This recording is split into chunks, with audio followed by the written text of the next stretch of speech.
Hello friends, welcome to my channel greener true furniture lover. এই যে পাতাবাহার গাছটা, এটা আগেও দেখিয়েছি। দেখুন, একটা ছোট্ট তরকারির ঝুড়িতে গাছটা অনেক বড় হয়েছিল, মিলিবাগ ধরেছিল। তাই বর্ষার আগে গরমের সময় সব কেটে দিয়েছিলাম, প্রায় অর্ধেকটার বেশি কেটে দিয়েছিলাম। বর্ষার জল পেয়ে দেখুন কি সুন্দর হয়েছে। এই গাছটাও বর্ষার জল পেয়ে কিন্তু তেড়ে ফুঁড়ে বড় হচ্ছে। একদম পুচকি একটা গাছ ছিল, চারা। আর এই পাতাবাহারগুলো তো কোনো কথাই নেই, ছিটে ফোটা জল যা এসে লাগছে সাইড থেকে, তাতেই একদম বাঘের মতো চক্রা বকরা হয়ে বড় হয়ে যাচ্ছে।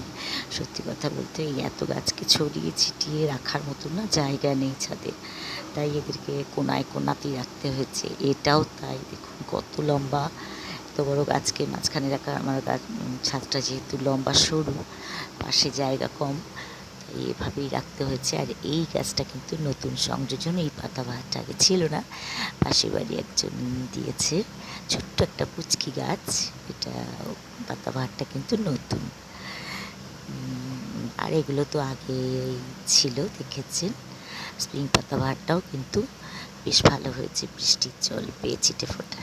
ভালো লাগলে like, comment, share and subscribe my channel.